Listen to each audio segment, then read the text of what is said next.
Hey everyone, and welcome back to another episode of Daily English Speaking Practice, the podcast where we help you build real, natural fluency by listening, repeating, and actually speaking out loud instead of just sitting back and absorbing information passively. I'm Mike. And I'm Sarah. And today we are doing something a little different. Because instead of short, simple phrases, we're going to focus on longer, more complex sentences. The kind you'll actually need if you want to sound confident and fluent rather than just correct. That's right, because a lot of learners get very comfortable with short answers like, I'm fine, or it was good. But when it's time to actually explain something in detail, to connect one idea to another, or to tell a longer story, that's where things start to fall apart. So today's episode is going to push you a little further.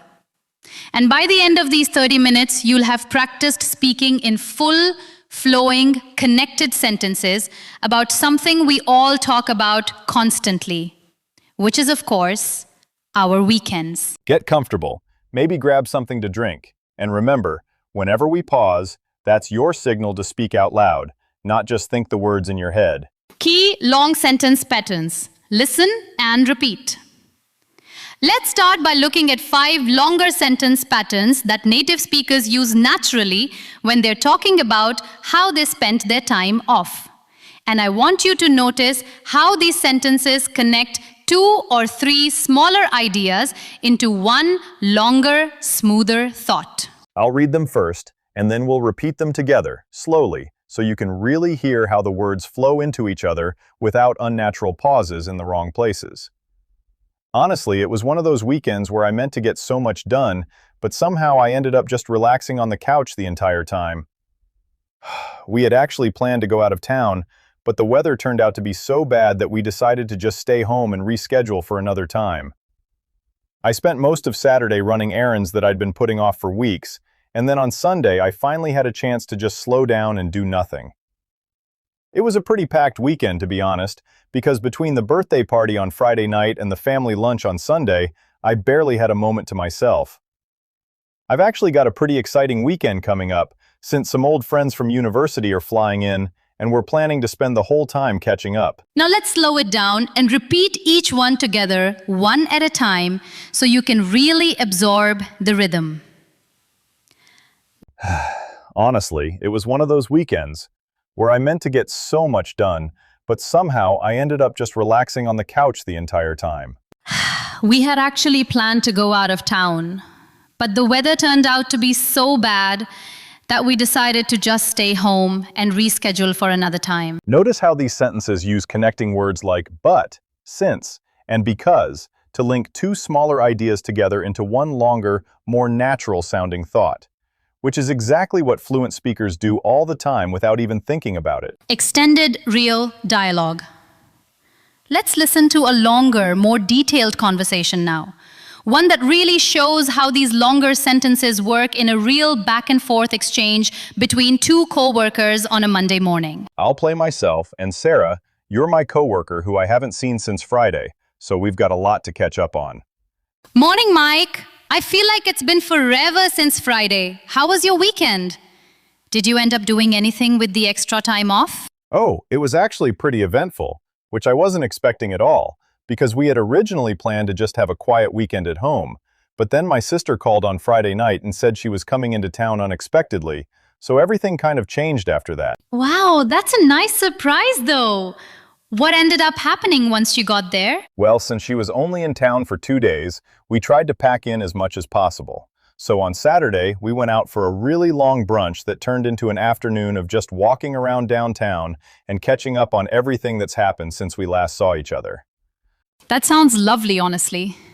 Did you manage to get any rest at all, or was the whole weekend just go, go, go? Sunday was a little calmer, thankfully, because we mostly just stayed in, cooked a big breakfast together, and watched a couple of movies before she had to head back to the airport in the evening. So it ended up being a really nice balance between doing something and doing nothing. That's the best kind of weekend, if you ask me. A mix of both. What about next weekend? Do you have anything planned? Or are you hoping for something quieter after all that? Honestly, I'm hoping for something a lot quieter because between the surprise visit and catching up on work today, I think I just need a weekend where I don't have to be anywhere or do anything in particular. That sounds fair. Well, I'm glad the surprise turned out to be a good one, even if it wasn't exactly what you were expecting. Me too, honestly. It's funny how the weekends you don't plan for often end up being the most memorable ones. Breakdown and sentence building practice. Okay, let's break down what just happened in that conversation, because there's a lot of useful structure in there that you can borrow for your own stories. The first thing to notice is how I used, which I wasn't expecting at all, as an extra piece of information added onto the main sentence. Almost like a side comment that adds detail without starting a whole new sentence. Try building your own sentence using that same structure. Think of something that happened to you recently that surprised you, and describe it using a main sentence followed by which I wasn't expecting or a similar phrase. Take about 15 seconds and say it out loud. Great. The second pattern worth noticing is the use of so to connect a reason to a result, like she was only in town for 2 days, so we tried to pack in as much as possible. That word so is doing a lot of work there, linking cause and effect smoothly. Now you try. Describe a reason and a result from your own weekend or your own week, connecting the two ideas with so. Give yourself a real, complete sentence, not just a fragment. And finally, notice the phrase a mix of both, which is a really efficient way to describe something that has two different qualities without having to list them out in detail every time. Try describing your ideal weekend, your ideal vacation, or even your ideal day using a mix of to combine two things you enjoy. Pronunciation and flow focus. Now let's talk about flow, because when your sentences get longer, pronunciation becomes even more important, especially the way words link together instead of being pronounced one by one, separately, like little isolated blocks. A great example from today is the phrase end up, which native speakers almost always connect smoothly. So it sounds more like end up, rather than two separate, clearly pronounced words. Let's practice that together. Say it with me, slowly at first. End up. End up. End up. Now try it inside a full sentence. I ended up just relaxing on the couch the entire weekend. Say that whole sentence out loud 3 times, focusing on connecting ended and up smoothly instead of pausing between them. Another good one is kind of, which usually gets reduced to something like kinda in fast natural speech, especially in casual conversations like the ones we've been practicing. Try this sentence. Everything kind of changed after that.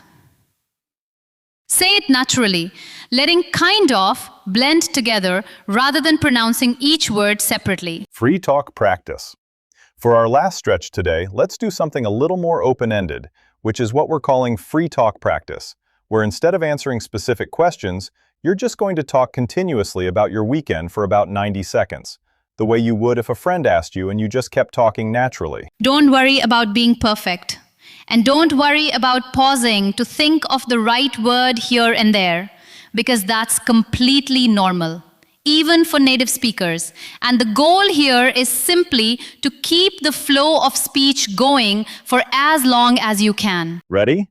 Start whenever you like, and just talk about your weekend from start to finish, as if you were telling the whole story to someone who wasn't there and wanted to hear all the details. However that went, whether you spoke for the full 90 seconds or found yourself running out of things to say halfway through, you just did something really valuable, which is practicing sustained connected speech instead of short, disconnected answers. Wrap up. Let's quickly recap everything we covered in this extended episode, since we packed in quite a lot today. We started with 5 longer sentence patterns built around talking about weekends. Then we listened to an extended dialogue that showed those patterns being used naturally in context, followed by a breakdown of specific connecting words and structures you can reuse in your own conversations. After that, we focused on pronunciation and natural flow, especially how words link together in fast, casual speech. And then we finished with 2 speaking challenges, one more structured and one completely free, both designed to get you speaking in longer, more connected sentences.